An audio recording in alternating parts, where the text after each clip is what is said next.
I can't do this, but this man can, and maybe he can help me. And look, most of the professors that I've had since I've come home, like, they're super, like, willing to help, man. And you know what's crazy? One of my professors just last semester, right? She told me, Rudy, she's like, man, tell me about yourself, because I sit in the front of the class all the time. Same. Yeah, you know what I mean? I'm always asking questions, like, and we were on a Zoom class because we had a report, right? And I asked her to write a letter for me to UCLA, as a matter of fact, because she teaches at UCLA too. And she's like, well, tell me about yourself, right?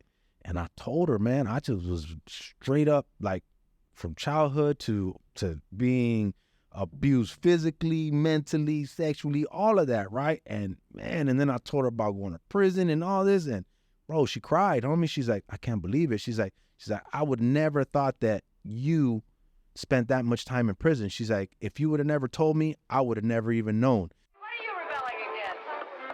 What do you got? We're trying to change something. Skateboarding is a way of learning how to redefine the world around you. The owners of this country don't care about the poor and the Oh, baby, push me. Push me again now. screaming at a wall.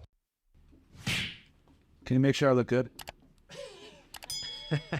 He's like, hell no. I need like some CGI or computer animated graphics to get that done. It doesn't work miracles. What's up? But it doesn't work miracles, but it's good. All right, cool. What's up, you miscreants, you misfits, you outcast of society? It's Kasper from Screaming at a Wall. I'm working with some injuries here. I flew off my bike. If you want to see it, it's on my Instagram story. I went like 15 feet. And it was pretty crazy. I'm super enthusiastic and excited, and all the words you could use to describe how one is elated, because I have a very special guest, Rudy Gonzalez, aka Rudy G from CORE. What's up? What's up? I'm happy we're finally doing this. You know what I mean? It's we've had a couple hiccups of trying to get our, you know what I mean, our time together. So I'm excited to be here, Kasper, man. You know, man, I'm in awe of you, man. And you know what I mean? I highly respect you and I like you a lot. So he's only saying that because he's on the camera. You should hear the stuff he's saying. That's private, man. So inside thoughts. So when I've mentioned it a few times, I think on some other videos, but when I first started back going to school at PCC, I think that was the summertime. I was across the way at administration over there. Yeah. And I don't know who was working the desk. It was a girl that had a CORE hoodie on. Yeah. And she told me all about CORE, said it was right across the office. It was something that helped out people that have been we call it justice impacted now, previously incarcerated. Just say what it is, man. If you've been to the pen, you know what I'm saying? Like, you know what I mean? Trying to get your life right. This is where we're at. So yeah. So there's a lot of that going on campuses where they got groups like CORE that are helping people that are getting out. So they feel I guess like they have a place to belong, and a place that, typically previously they wouldn't have felt like they belonged. How did you end up getting connected to CORE, and can you expand a little bit on what CORE is? And well, CORE is called Community Overcoming Recidivism Through Education, right? What we're geared to do is help anybody that's formerly incarcerated or system impacted attend higher education. You come to college, you have a goal, a dream. And sometimes for people that, from like my background, like I was released from prison in 2019 after serving 17 years, 8 months, you know what I mean? I went to my parole officer one day and he goes, what are you doing? I told him, because it was difficult for me to get a job when I first came home, you know what I mean? What year was that? 2019. 2019. I went in December 2001 and I didn't come home till November 2019.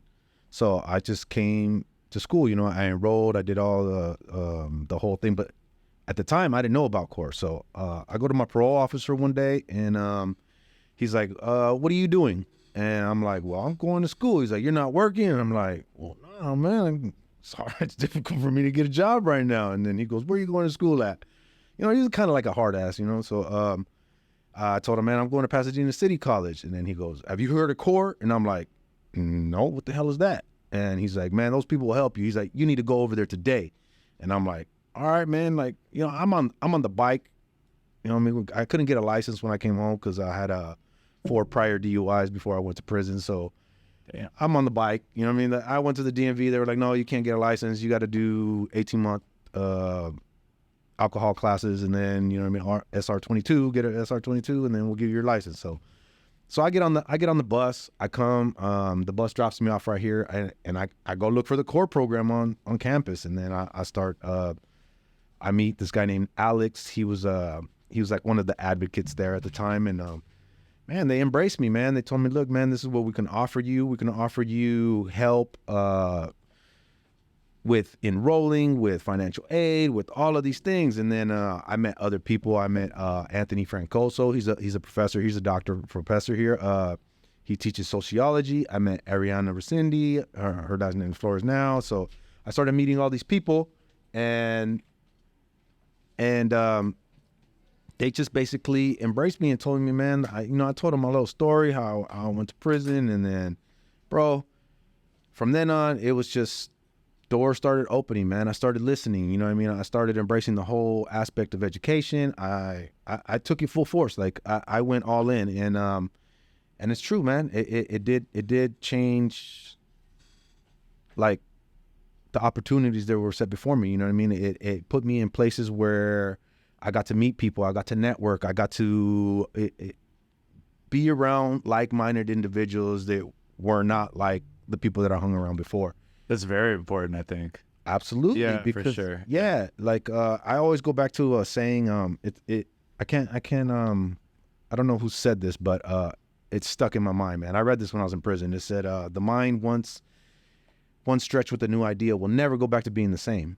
So I've taken that, and every new idea, everything that I've learned, it just expands your mind, and it gets you to start thinking differently, to put yourself in places where you never really thought that you could accomplish, or you never thought that you could be. So I want to say that is one of the most beneficial internal things to go through for people that have been incarcerated, because your energy when I first came in here was just like, and most people that I've run into that have made that change, that click, right, that have done time, the experience of living is completely different than most people, where they want to live like in every moment to the fullest. Like there's an energy there, like, because they don't take it for granted. Like nothing's taken for granted, right?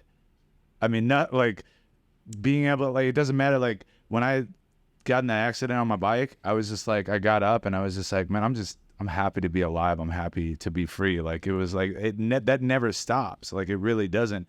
And it does help to have that community, that sense of community, because that was something that I was lacking for like a long time.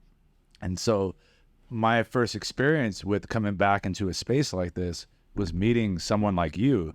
And that went a long way, because, you know, at first I was like, I didn't know what to expect, right? And I think a lot of guys that are incarcerated, like there's almost like, why are these people being so nice to me type of thing, you know what I mean? Because I wasn't used to that, and I didn't get that like when I first got out. But you made me feel really relaxed right away, and I felt that it was genuine. And when I started to create this environment where I started to come in contact more and more with people like you, it made me feel more connected to myself, which is really important. And that's something that CORE offers, right? And all these organizations that exist. So it's super important. So you said you started in school before knowing about CORE. What made you decide that you wanted to get back into or approach academia for the first time? I don't know what you went through in prison, if you were in like college courses or anything like that. My first years in prison, bro, were not how can I put it, like, bluntly, it was not easy, man. I got sentenced to 21 years, right? So 21 years in prison, bro, you don't go to like these low level yards, you know what I mean? I got convicted of, and I don't say anything that we talk about, I don't glamorize or glorify, you know what I mean? Because at the end of the day, you know what I mean, I harm my community, right? So I got sentenced to 21 years. I took 9 years for an attempted murder on a rival gang member, and then I got sentenced to an additional 10 years for the gang allegation and like a gun allegation and The robbery. enhancements, right? Yeah, the enhancements, right? So I got more enhancements than I did in the base term. So, man, I was sent to New Folsom, man, New Folsom B Yard. For people that know about prisons and have been there, like New Folsom B Yard, when I got there, man, it was not the best place to be. It was super violent. It was always on lockdown. So, but you know, you get in those situations. I was young. I'm sorry. How old were you? When I got there, I was there, man. I was like maybe 24 because I got busted when I was 22. I spent like 2 years and 4 months in the county fighting the case. And then I got sent. So I was like about 24, 25 when I hit New Folsom, right? So, man, Was that your first time experience? hell yeah, my first time in prison. Like that was the first time. Yeah, the first time I got there, I was stretched. So, I wasn't a lifer though. You know what I mean? So, but you get there and you have to participate. You know, you're not. Well, you don't have to participate, but a lot of times that, you know what I mean, you're asked to do things and you have to say yes. You know, you could say no, but then you're gonna be looked at a little different. Well, you got to protect yourself. Yeah. Right. Like, I mean, if you're not doing certain things, then you're leaving yourself exposed to. Absolutely.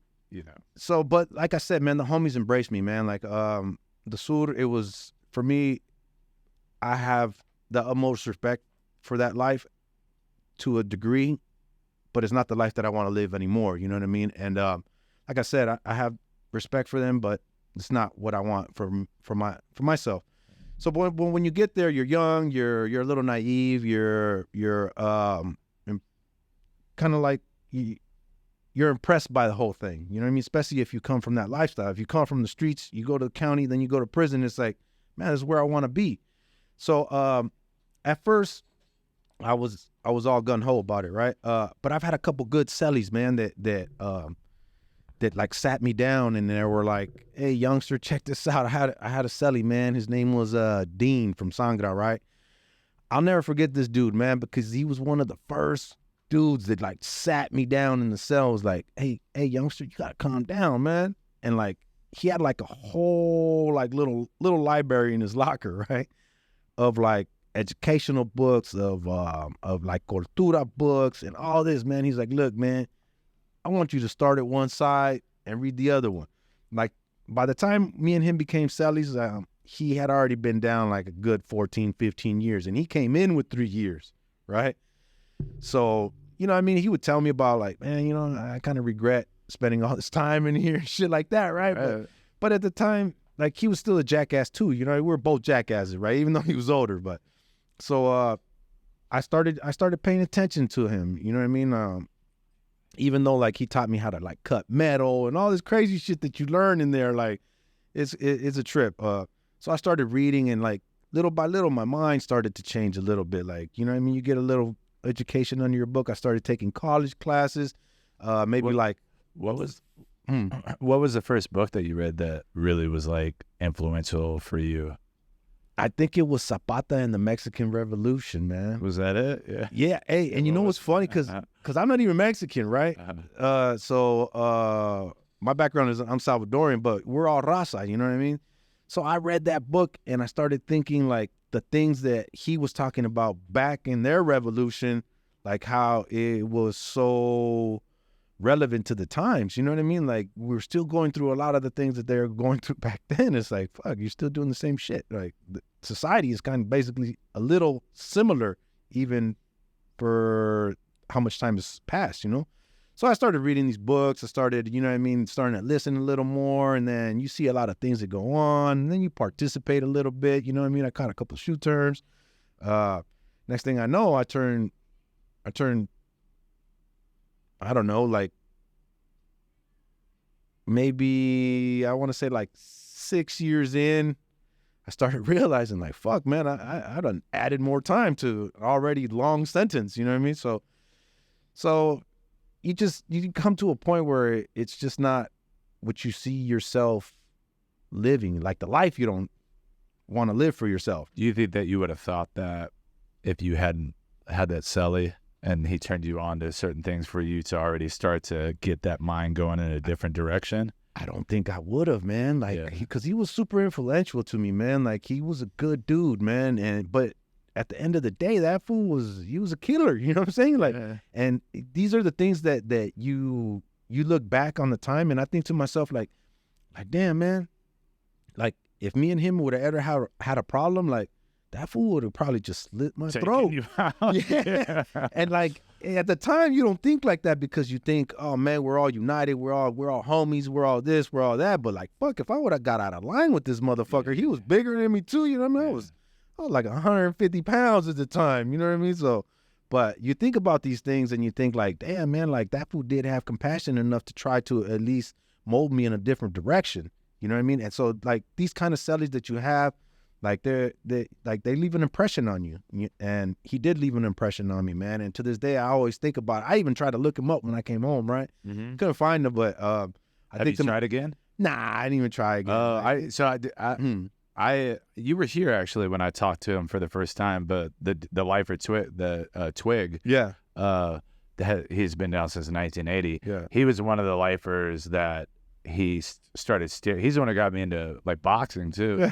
When I was like in there, but he's one of those people, those influential people that steered me in that direction. And you know, I just looked him up, you know, because I remembered his number and his full name, so I just looked it up on the inmate locator.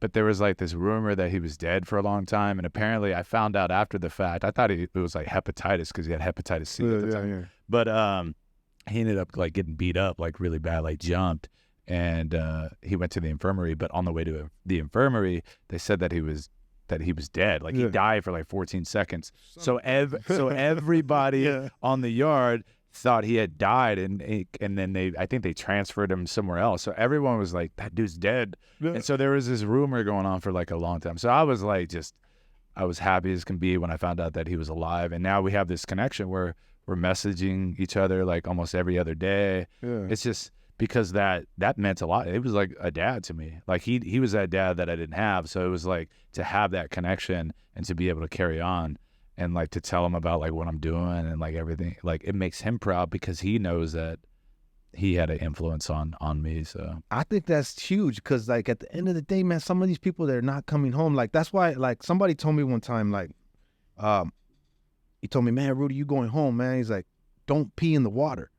And I was like, what the hell is this guy talking about, right? But he explained it like, yeah, man, like if I'm coming home, I have like a responsibility to some people that are not coming home, you know what I mean? Especially to not pee in the fucking water because somebody behind me is going to come and have to drink out of that water, you know what I mean? It's like, it's an analogy, right?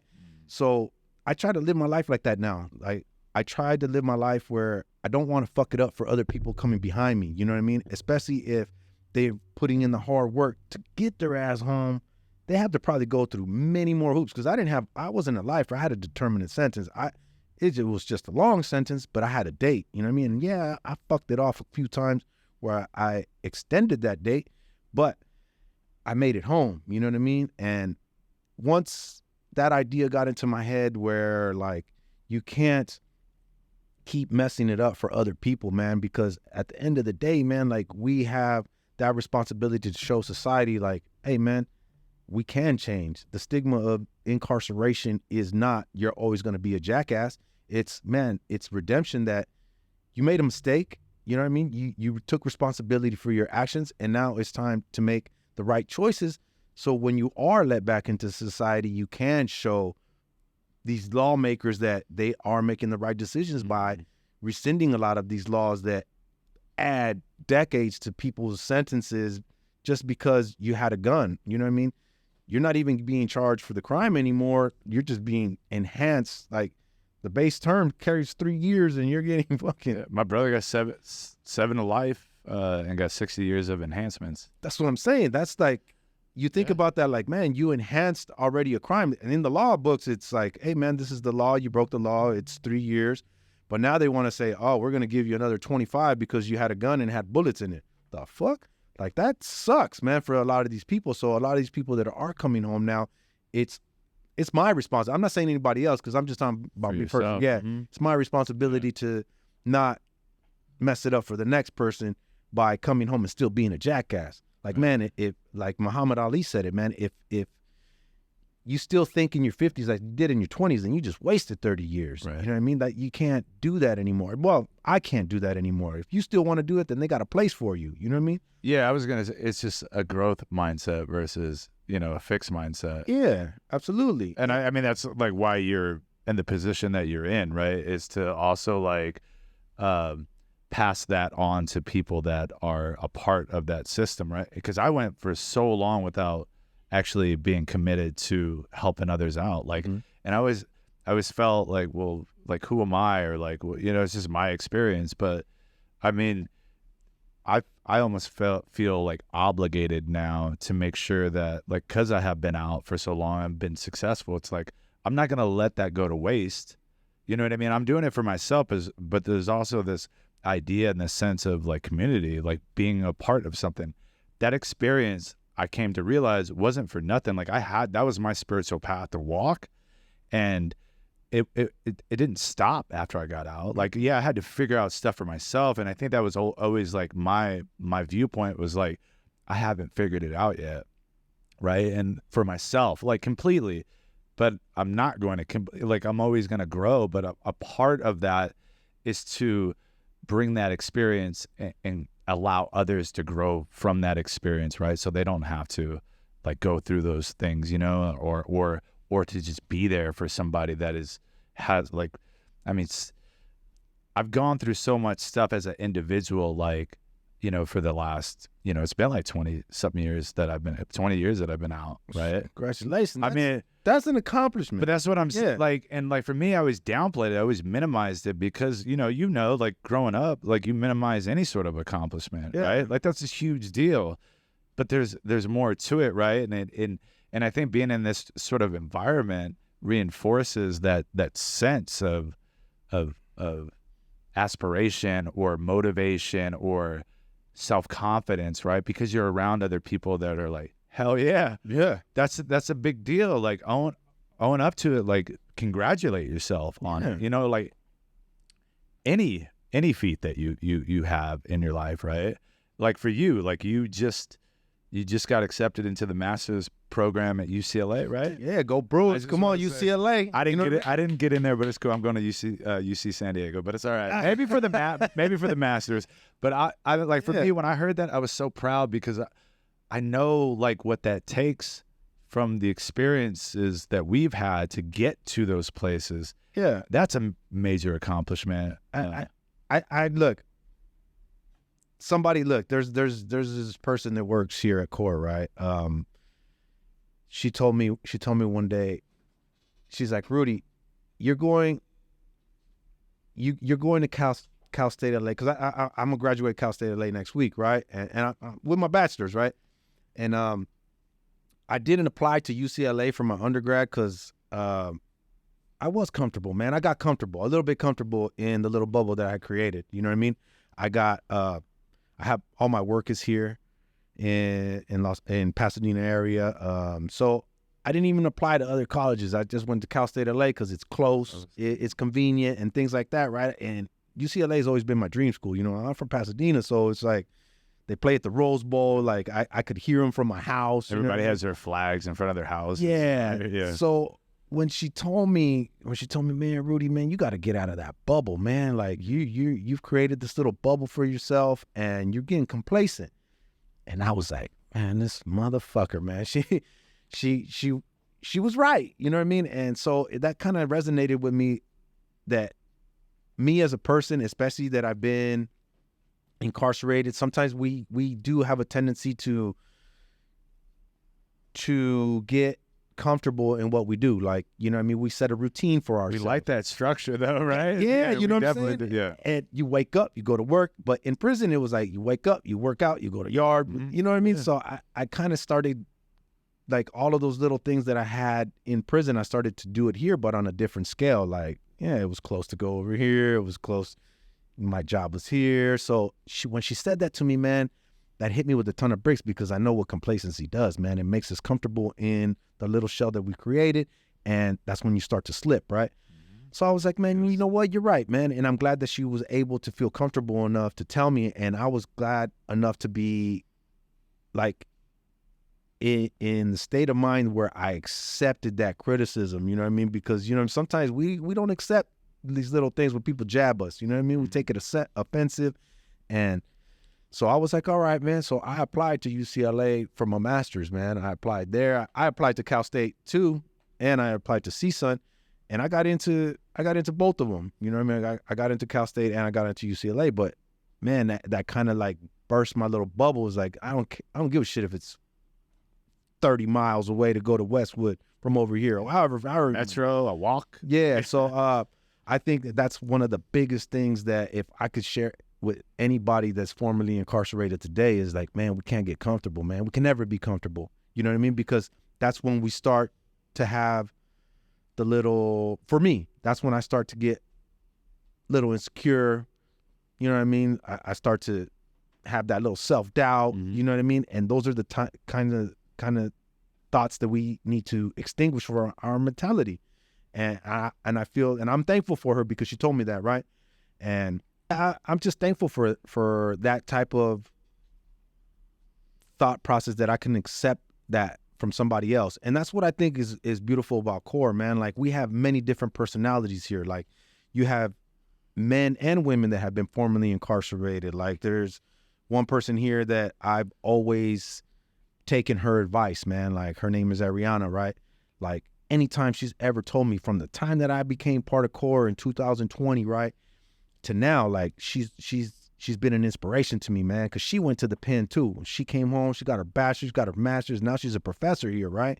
So she's been like a beacon of light for me, in the sense that she's always told me, man, if I could do it, you could do it. Well, fuck yeah, I'm going to follow you. You've already blazed the trail. Like, these are like alpha females that, man, we should be able to follow, and we should be able to at least like not feel intimidated just because they're women. Like, man, she's bad, homie. Like, she's done. That's what I needed growing up. Actually, yeah, you know, absolutely. Yeah. You know what I'm saying? And I think before, like, for me, it's been where I've learned to listen more. You know what I'm saying? When somebody's trying to tell me something that's gonna get me to another level, why not listen to that person, especially if she's done it? Now, people can sit here and tell you, oh, do this, or do that. But if they ain't never done it, then why should I listen to them? And that's what I want to share too. Like, don't listen to the jackasses anymore. Listen to people that have done it and blazed these trails and are go-getters. They are hustlers. They are like people that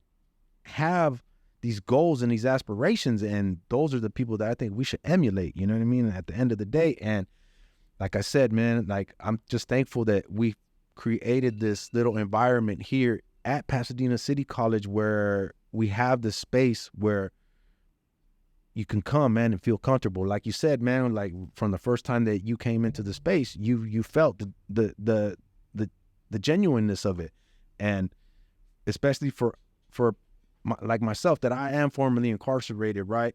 Like, I didn't know that there was a space like this before. And once I got involved in this space, I started thinking to myself, man, I think it shouldn't just be for people that are incarcerated or formerly incarcerated or system impacted. College should be like that, where it should be inclusive, where you do have these spaces where people can come and feel like they could do whatever. You know what I mean? They could follow their dreams. because not everybody that comes in here is everybody that comes in here justice impacted, or like, I feel like we get all the misfits and miscreants and the outcasts of society in here. Like, seriously, like, it's great to like come in here and it's so diverse, and it's like the age bracket is like all over the place. And then, Oh yeah, I'm old. and then I'm one of the oldest. you know, the G of the crew. Yeah. But like, you come in here and it's just like, I've had some of the best conversations. I'll get like espresso, like after my geology class, and I'll come in here and like have some of the best conversations with some of these younger dudes and people that come in here, and it makes me feel I'm like filled with like happiness, like when that happens, you know what I mean? Like, it's just That's awesome. Yeah. Yeah, like, because I don't know, man, like, college for me when I was young, I didn't even think about it. I came to PCC when I was young, right? But I took the shit as a joke, like, cause I was 1 foot in, 1 foot out. Like I would leave here and I'll just go to the hood and kick it. And So you went here before you got incarcerated? yeah, I was going here when I got arrested. Wow, that had to be such a trip to come back to this space like Hey, that. you know, I didn't even finish that last semester here, and I got all F's because I was incarcerated. Like, oh yeah, yeah, like you didn't cancel, you didn't withdraw your classes, man. no, you know, it's kind of hard to get that one phone call and be like, hey, hey, about class tomorrow. Yeah, and, right. I'm not gonna make it. yeah, I'm not gonna make it. But like like I said though, man, like I just think everybody's thought process and maturity levels is a little different, and mine was a little different because I feel like, and I don't want to blame like all the things that you usually hear people blame, like I didn't have a dad, I didn't have this, I didn't have that, and blah blah. Like, nah, man. At the end of the day, when I became an adult, homie, all those choices were mine. You know what I'm saying?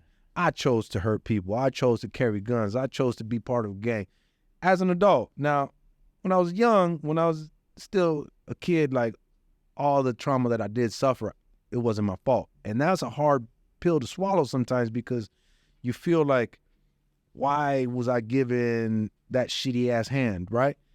But man, I think adversity builds greatness, man. At the end of the day, like, I've gone through so many things and I went through so many emotions as a child that when I got to be an adult, even though I didn't understand how to process those emotions, I didn't know how to ask for help. I didn't know how to say, hey, man, you hurt my feelings. Like, no, man, you would have did something to me, I'd have probably pulled a pistol and shot you in the face. You know what I mean? Because I didn't know how to express my emotions in a positive manner. You know what I mean?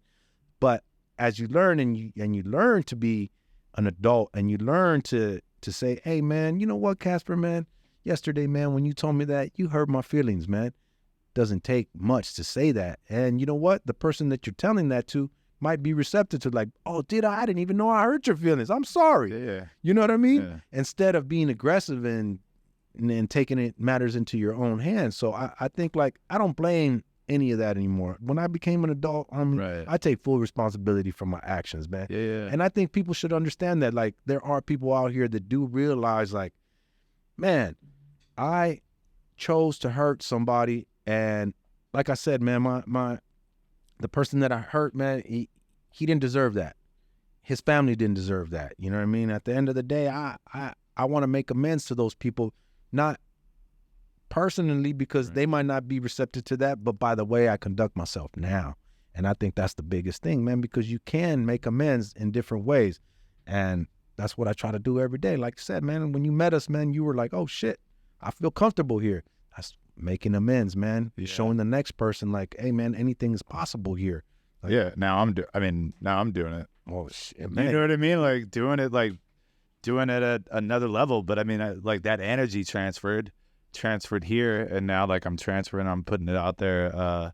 How much time you got? Come on. He's a busy man. He's got meetings after this. So. Let's talk about Core and the inception of Core, like how it was created, because I mean I'm a part of it, but I also don't know exactly who's in charge of it, who started it. Core was like a club at first, to my understanding, right? There was a woman. She works at Homeboy Industries, as a matter of fact. Her name is Laura Hayes, right? She's hella cool, man. Shout out to Laura Hayes. Yeah, seriously. Yeah. So she created it through, I guess it was like a club before for people that were formerly incarcerated. They have the chess club here, they have the ping pong club here, and the previously incarcerated club. Yeah, you know, it's right up there. Yeah. It's right there. It's right there, you know what I mean? In between the two. Yeah. You know what I mean? You want to play some ping pong, you come hang out when you're formerly incarcerated. Yeah. Hey, it's all the rage. Yeah. No, but like, so they started that because they saw a need, you know what I mean? And then she went and I guess brought this to the attention of Anthony Francoso. Come in. She went to Anthony Francoso, and then they were like, hey, you know what? This is a need. You know what I mean? So then it turned into a program. Then they got funded through Underground Scholars, and now, I mean, it is what it is now. Now, how many people have gone through the program? I couldn't even tell you, man. But hundreds, thousands. But, No, I mean not I feel like thousands, but I think maybe like there's been a couple hundred. You know what I mean? Okay. That have gone through this particular program because now they're all over in all like community colleges. They got them at like UCs. They got them at the underground scholars or the It's connected to underground scholars. Yeah. Okay. So you know what I mean? Like at Cal State LA, they got Project Rebound. You know what I mean? So Right. all of the at UCLA, they got I think it's called Underground Scholars. It's underground. I think most of the all of the UCs, like UC San Diego, it's underground scholars San Diego. Yeah. Faction. Yeah. Yeah, so that's what I'm saying, like, because they see a need and they see that education does change people's lives, man. Like I said, they even teach you in the Bible about that. Like they tell you, man, you teach a man to fish, like, you know what I mean? He's never going to starve. So it's basically the same concept, man. And I think that is the great thing about education, man, because education does open doors for people. And I'm going to tell you, though, it's not easy. Like people... You can't just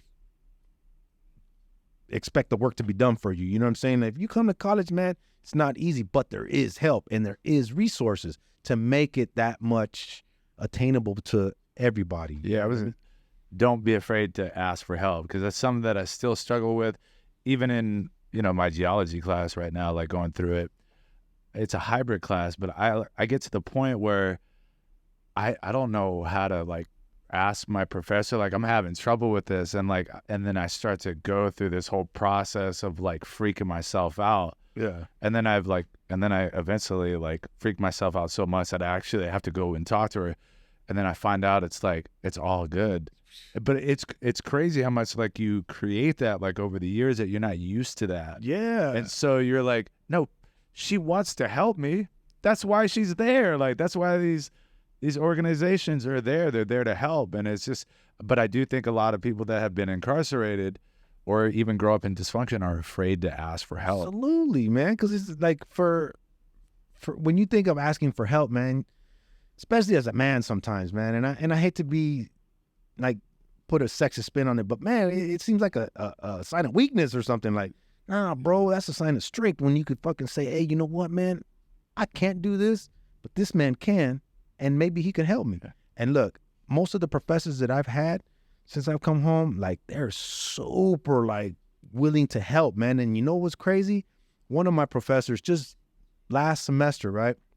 She told me, Rudy, she's like, man, tell me about yourself. Cause I sit in the front of the class all the time. Same. Yeah, you know what I mean? I'm always asking questions. Yeah. Like, and we were on a Zoom class because we had a report, right? And I asked her to write a letter for me to UCLA, as a matter of fact, because she teaches at UCLA too.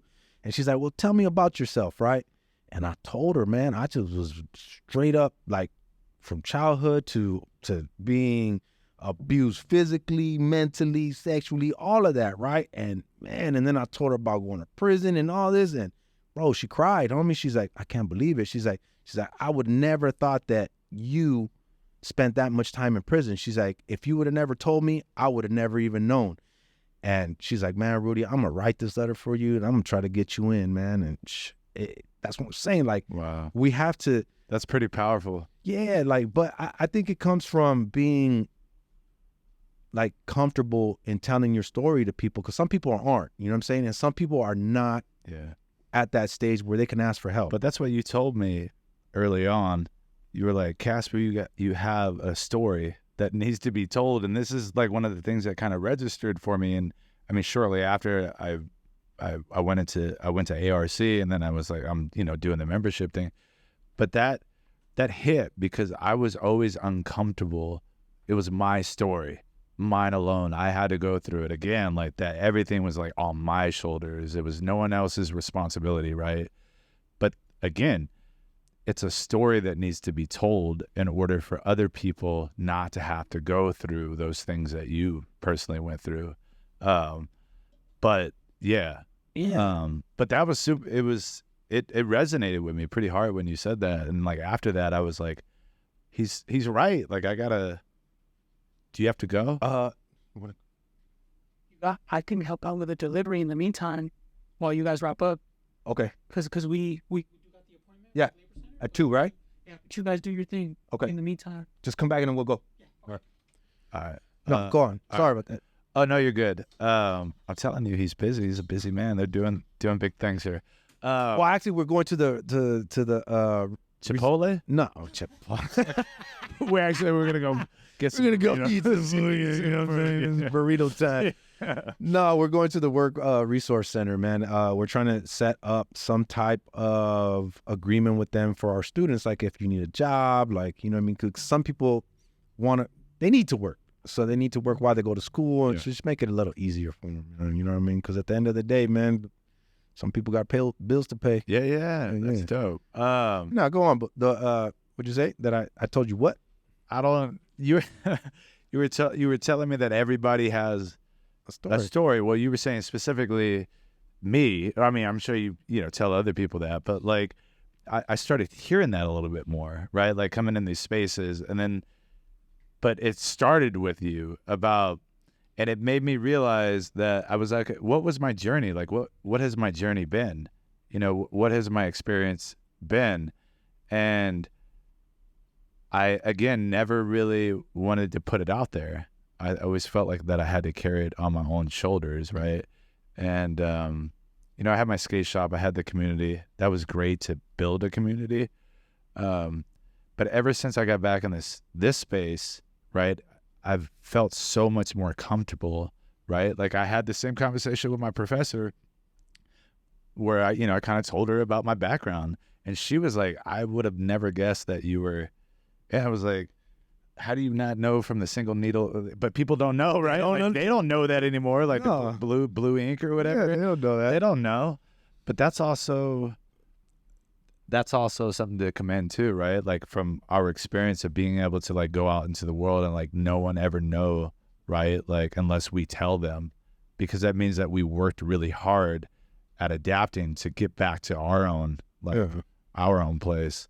But when I told her about me stressing out, I was like, I'm getting anxiety. She was like, I'm so sorry that you're going through that, But you don't know until you talk, until you actually communicate with someone, and then you share that, and then you get this feedback that like what you think is not really reality, right? What you create in your mind about like, oh, they're gonna judge me, or they're gonna, but it's definitely a different space. It's a different time where I think people are a lot more open to the fact that like someone has been incarcerated. I got another quote for you, man. It says, how sad it is for those that die with the music in them, right? Mm-hmm. And it goes to say, like, there's great people out there that know how to create music, and some never do, right? Or some sing and they never sing, right? They only sing it privately, or they only do these things privately. It's the same goes for our stories, man. Like, man, if you live the rest of your life and you don't tell a soul about what you went through, man, then you don't know how many people you might have impacted by what you said or by what you lived through. You know what I mean? And like you said, man, you didn't know how, or you were, I kind of got it like you said, I was kind of like embarrassed or whatever, you know what I mean? I used to be embarrassed, man. I used to be embarrassed to tell people, man, yeah, man, I was sexually molested by a woman when I was a kid. You know what I'm saying? I was 11 years old, right? I used to be embarrassed of that shit, And it got to the point where that hindered me growing up in many other relationships with women, because I didn't trust them, man. I was afraid to open myself up to them, and I treated them like shit. I never hit them or anything like that, but I was scared to let somebody in. There's always resistance. Yeah, there was always that resistance, and that shit fucked me up for a lot of years, man. You know what I mean? So, did you come to that realization on your own of the connection between the two, or was it like what kind of processing for you, like to get to that understanding? You know what? I think it was through education and just reading, man. Like I read like psychology books, and then you start like finding the similarities of what's being taught in these books to yourself, and then you start to come to realization like, damn, man, a lot of these things you do suffer from a child. You know what I'm saying? Like I know that a lot of my aggression comes from fear. Like I know that like when I start getting scared, or like I'm starting like, oh shit, I get aggressive, man. And because I've learned over the years from being in juvenile hall, like if you get aggressive really fast, 9 times out of 10 you're gonna win the fight. You know what I mean? So and then people ain't gonna mess with you anymore. Yeah. So I know now, like when I start getting scared, it it's like an emotional, it's a triggering response in me that makes me want to lash out because I know I don't want to be hurt. You know what I'm saying? Right. So I've had that since I've been home several times. You know what I mean? I've been in those situations where I do get scared and I think like, oh shit, man, I gotta fuck this fool up, or man, I'm gonna get fucked up. So, and it's happened here at PCC too. You know what I mean? Where some dude was like tripping, and I was like, well, "What's up, motherfucker?" Like those Came back real fast. Yeah, it came back real fast, Yeah. and like my healing process is a process. That's why I call it a process, man. You're never gonna be fully healed. I don't think like those scars that you have inside, you're always gonna hold them in, but being able to talk about them, like it helps. You know what I mean? Like before, I couldn't talk about my brother. You know what I mean? My brother was murdered, right? So. I'm sorry to hear that, man. Man, it happens, you know what I'm saying? Because he didn't want to change his life. You know what I mean? That's what I'm getting at. We invite evil into our lives by how we live our lives or the people that we let into our lives. If you let people that are still living that street life, you're going to bring that evil into your life. And he didn't want to change. But I was so angry and bitter about it because he was like my best friend, you know what I'm saying? So for him to be taken from me, and I was in prison when this happened, you know what I mean? So I was angry. Fuck, man, that shit fucked me up, man. And I never got to say goodbye. So things like that, like I feel like if we don't heal like from those traumas, man, like we won't be able to talk about them. You know what I mean? You won't be able to, like now I could talk about him and not get teary-eyed because I know that at the end of the day, it wasn't my fault that he lost his life. It was his fault, man. And he didn't want to change. And that's the sad reality of it. You know what I mean? He paroled in 2002 and he was deported, and then he was murdered in 2008. So like he was somebody that was influential in my life. You know, I looked up to him, and I feel that he didn't deserve what he got. You know what I mean? He was left to die on the street like a dog, you know what I mean? Like you run over a dog or whatever, you just leave him. So for a long time, I couldn't even talk about him. I couldn't even without tearing eye and being angry, you know what I mean? Or being hurt. And at the end of the day, that's what it was. I was hurt. It wasn't like you get angry, yeah, but I think because I was hurt because he was mine, you know what I mean? That was my bro. So I think it's taken me a long time to get to where I am now, where I can talk about these things, where I can talk about the abuse, where I can talk about it without like feeling like I'm judged. Like when you said you talked to your professor, like when I talked to my professor, I told her everything and she was just like, she cried. You know what I'm saying? I wasn't the one crying. I was like, oh man, I'm making this lady cry. Like maybe I shared a little too much. I hope I don't get a C in this. Yeah. No, but see, that's the thing, man. And I feel like we should be able to tell our stories, man, because think about the people that it might impact and help. You know what I mean? Now the people that you're telling your story to might feel comfortable enough to be like, hey man, if Kasper could do it, shit, I could do it too. Like I could talk about these things. And I think that our stories are powerful because they move people into action. Like somebody might not have been able to, like you said, man, now I could talk to my professors. So, yeah.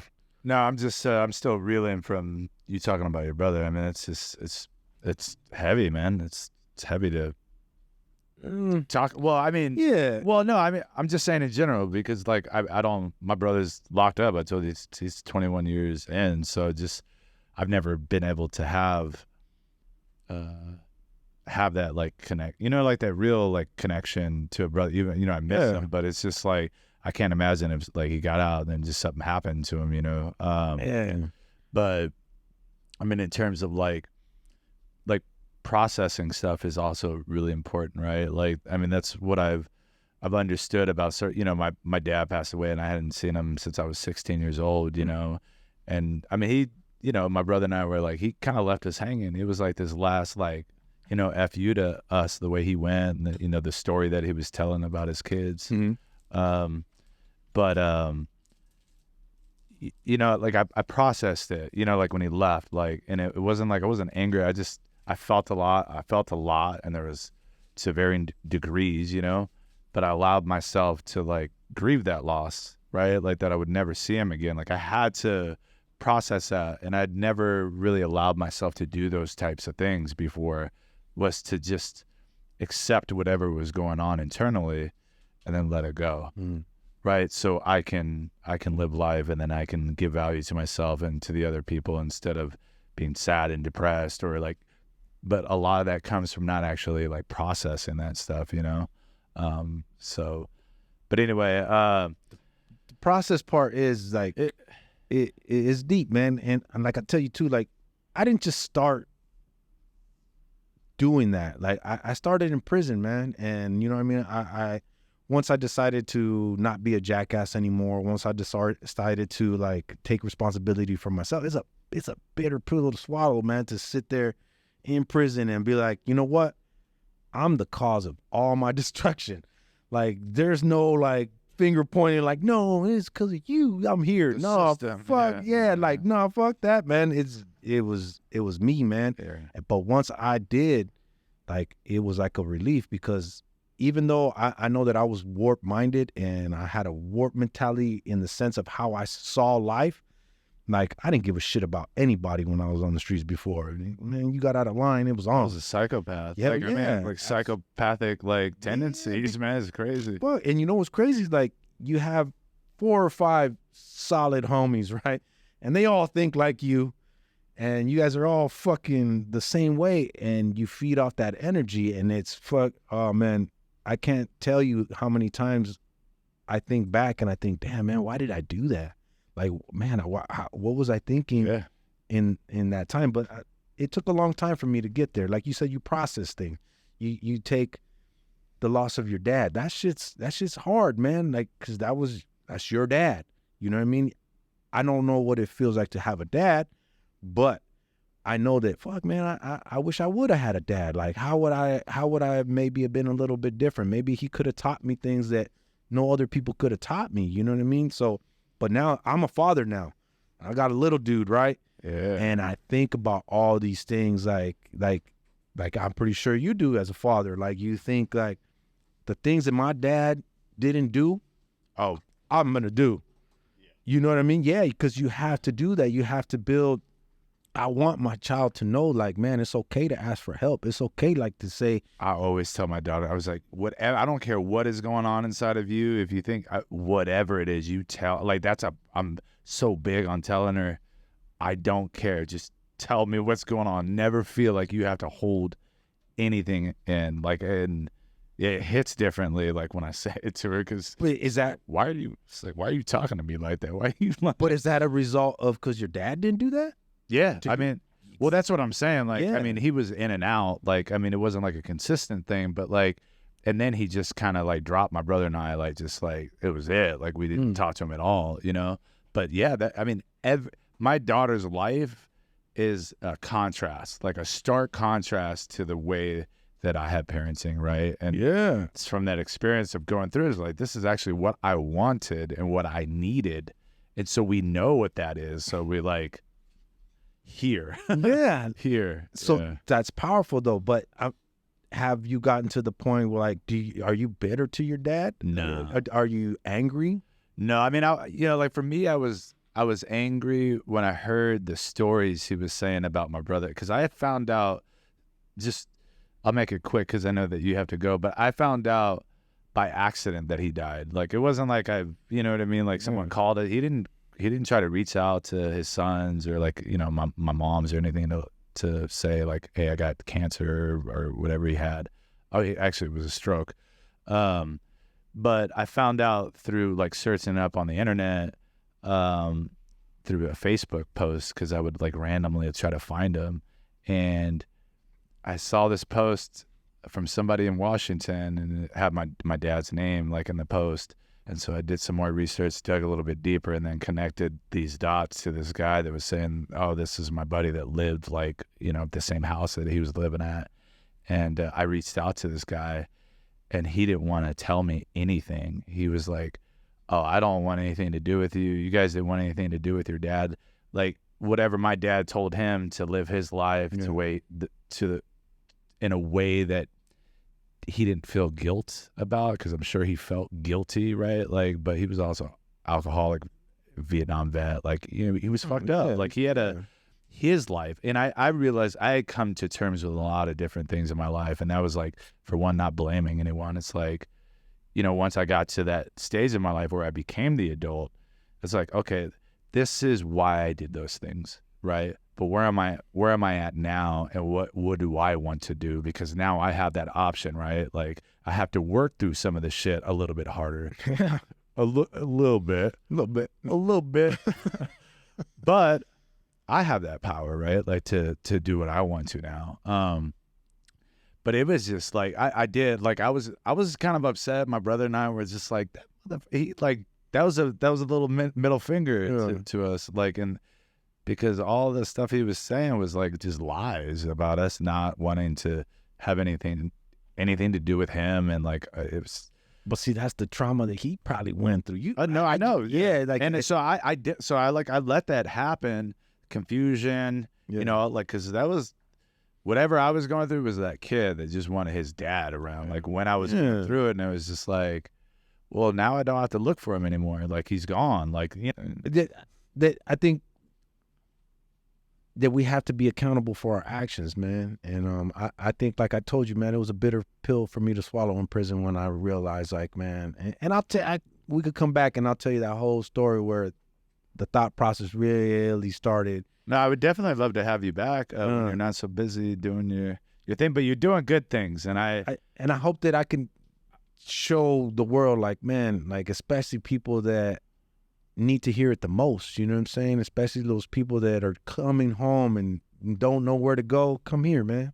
Like, you'll find a home here, man, and you'll find people that are like-minded, that look like you, that have tattoos like you, even though I'm getting my tattoos removed, but that's a different story. Yeah. But I feel like there's always hope, man, and you have two choices, man. Either you're going to do right or you're going to do wrong, and that's basically your decision. Like, you're a grown person, and like I said, man, I can't make those wrong decisions anymore. I'm not gonna eat top ramen anymore, bro. I can't do it. And they were eating a spread at ARC. That's how I was like, what? I've been home almost 5 years, and I've yet to eat a spread. I don't even eat top ramen anymore. I'll do a gourmet, like, Korean, like, noodle spread with rice cakes and cilantro.